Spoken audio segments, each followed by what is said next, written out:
And we're back live from New York City. It's getting later and later into the evening, and now the skyline of New York is starting to become so much more majestic as we are about to jump into our winner's match. A very important match. The winner advances on to the round of 8, Suppy versus Hero.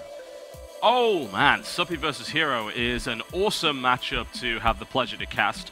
Suppy looking solid against Revival, but Zerg vs. Zerg is almost like an entirely different game of StarCraft to everything else, and in a more traditional mirror like this, especially with Protoss players showing some very strong builds that Zerg are currently having difficulty dealing with, then you throw in Hero's control and his level of play over the last couple of weeks, which has been nothing short of phenomenal, and Suppy is in for a rough ride, and he's got a lot to prove here. It seems like Hero is in his heyday right now, as far as professional StarCraft is concerned, destroying people absolutely everywhere, of course.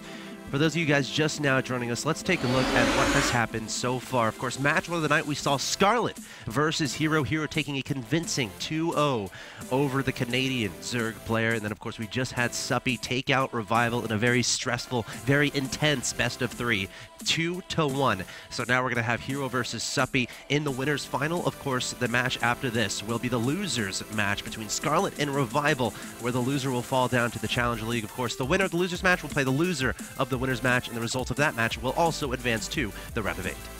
That they will. Now, I think this really all comes down to how much Suppy has had the chance to prepare here. He knows that in that group there is a lurking Leviathan beneath the surface in the form of Hero, right? Yeah. He is ready, he is looking to sink ships, and he's not going to be stopped unless you know he's there, unless you prepare for him properly. Now, the cool thing about being in a group with nothing but one Protoss player is that you can prepare for that Protoss player and just say, well, Zerg vs. Zerg is what it is. There's not a huge amount you can really do to prepare for that, especially with the metagame shifting as a result of the sport change. So let's just go for it. Let's prepare against Hero, because he's the guy I've got to beat to get out of the group. So let's think about that for a second. Now, if Suppy's had the opportunity to do that and his finals haven't interfered with that preparation, we could see a really strong game from him here.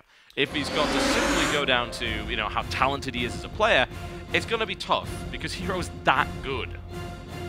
Yeah, Hero, again, in the past few weeks has been looking absolutely unstoppable, and what a story this is. We have an Evil Geniuses player just finished with finals. Again, the past month he's been focusing on school, going against a Liquid player who has been a powerhouse recently all around the world, and he's playing in the most prestigious league in Pro League right now in Korea, coming over to the States.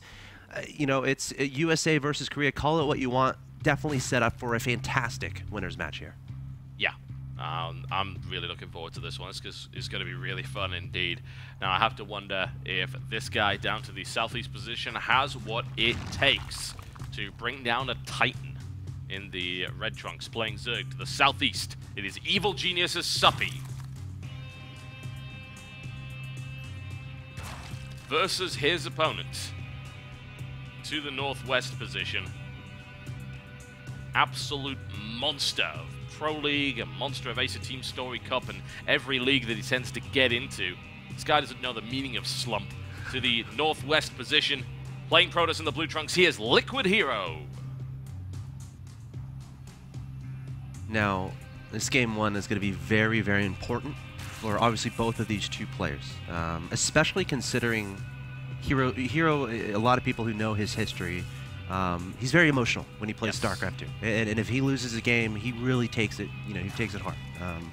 You know, there's been times where his hands have been in his head. He's had shed tears at the end of games. So yeah, I feel like if Suppy can take game 1 here, that's going to be instrumental in moving forward towards a victory. I feel like if Hero takes game 1, it might be too much for Suppy to overcome. It might be one of those situations where Hero just gets rolling, his momentum gets going, he gets very confident, and he takes the 2-0. So I feel like this is almost a must-win game here for Suppy. Yeah, I think so.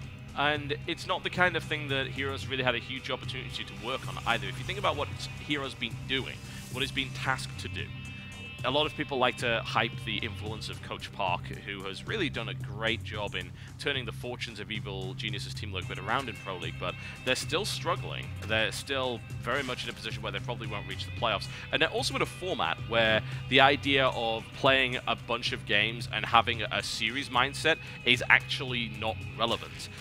either you're picked for one map, you play that map and that's it, or you are in an all-kill format where if you lose, you don't play anymore anyway. Yep. So, has Hero overcome that? We haven't seen, we have of course seen a little bit of play from him here and there. We did see him compete at DreamHack, which was really awesome to watch. But now, this is WCS, there's a ton of money on the line, there's WCS points on the line. You want to get to those grand finals, you had better be placing highly. Of course, Hero also in that practice house environment, staying at the EGTL house, which is obviously a great asset for him, a great utility, able to practice StarCraft 2 each and every day again, versus Suppy, who has been focusing a lot on school lately. Yeah. So a very interesting matchup we have on our hands. Starting off here, we see a pretty economic opening here from Suppy, going for the 3 hatcheries, getting the pull out first. Of course, Hero trying to be as annoying as possible with these probes.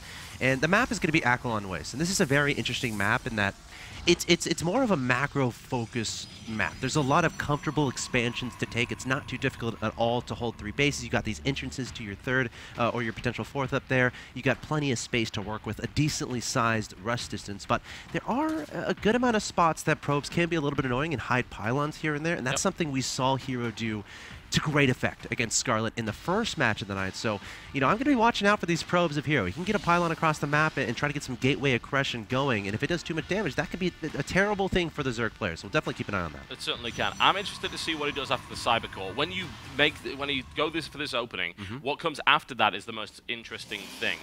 And there's a number of different options that are often employed. Stargate tech, especially against Zerg, has become more prevalent lately. Especially in Korea. Yeah, certainly. And with SkyToss being such a powerful build, we saw Alicia repeatedly break that out over and over again to great effect, very successful, with only Snoot really being able to figure it out and shut it down here.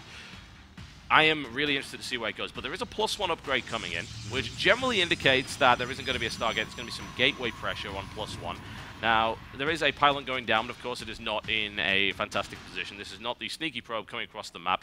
We instead have the mothership core coming up, and that gives a nice little option against Zerg, especially gasless Zerg that took their gases very late, to just apply a little bit of pressure and be genuinely annoying. And a quick 3rd here from Hero. Also applying some pressure across the map here with the Zealot and a Stalker. And again, this is a fake. He's trying to fake some sort of, you know, 4-gate aggression, something like that. Well, at least just being annoying right now across the map, forcing Suppy to make some units and not drones. And Suppy's trying to figure out, okay, what's coming next? He has an Overlord going into the main base. He hasn't necessarily scouted that 3rd base just yet. But Hero, again, playing very economic-minded, going for this 2-Stalker Mothership Core aggression, placing a 3rd behind it, and this is a 3rd location where if you put 2 gateways down right in front, you're safe. 2 gateways in a cannon, you're going to be completely walled off. So Suppy needs to identify this and needs to start coming up with an answer. He has to decide, okay, do I try to be aggressive towards this, or do I take a faster 4th? But right now, he definitely needs to be making drones. Every unit right now is good for Hero and bad for Suppy. Yes, that's very, very true. And he's building more links. He adds a drone on after that, so it's not like he's completely stopped making drones, but he is scared that this can be something. He doesn't really, until he has speed, he has no way to really know. Speed was so late. The Overlord is coming in here. It's getting tickled a little bit by the Sentry, but the engagement comes around. Good luck getting us around against someone with control of Hero without speed. That simply is not going to happen, and that Mothership Core is going to get a great opportunity to just keep hitting units over and over again. And this Overlord is really not going to see that much here. It's not going to see the additional gateways going down, unless, of course, Hero makes a mistake. He pops it just before that happens. And I don't believe he knows about the 3rd base either. No, he does not. So that was nice for Hero. Like, he invested very little to make a lot happen. And if he sticks around, he's going to lose those Stalkers, which will be pretty lousy. But as you said, where's the counterattack potential if you just have lanes? Gosh, Suppy still has no idea what's going on. He's making paranoid. He's making 4 Spore Crawlers. So he thinks Stargate is happening. That's exactly what's not happening. Again, Hero going for that very fast 3rd base, adding on gateways, so we're in a situation where he can continue to be aggressive, except instead of only being on 2-base economy, he's going to be on 3-base economy. Researching Blink as well, he could really go for a 3-base +2 Blink Stalker timing, and it could potentially do a lot of damage. I mean, we're going to see a lot of Hydras come out from Suppy, but it's going to come down to Force Shield. That's going to be very important. Of course, Blink Stalker, micro control. So we'll keep an eye on what Hero does here, but it looks like he's definitely going to want to go for some aggression. Suppy's kind of blind countering something that isn't there. You were mentioning the Stargate tech earlier, which is, of course, why those Spore Crawlers are there, but also building a Hydra Den, getting that down and starting to construct the Hydralisks. Yeah, that's not really going to help you all that much. He's only now just building the Roach Warren, starting upgrades, getting things sorted out. He's getting the Hydralisk range, which is, of course, a much better idea if you want to try and pick off air units that are coming at you. But there is no air. There never was. And as a result, Hero's got a powerhouse economy here. He has more probes than his opponent has drones, which at this position in the game shouldn't be happening. He's going to have 9 warp gates. Very, very soon. Scary number. Blink is about to finish. +2 is about to finish. Suppy's still only on 3 bases. He's not mining his gas at his 3rd base either, adding on an infestation pit, adding on that Hydra speed upgrade.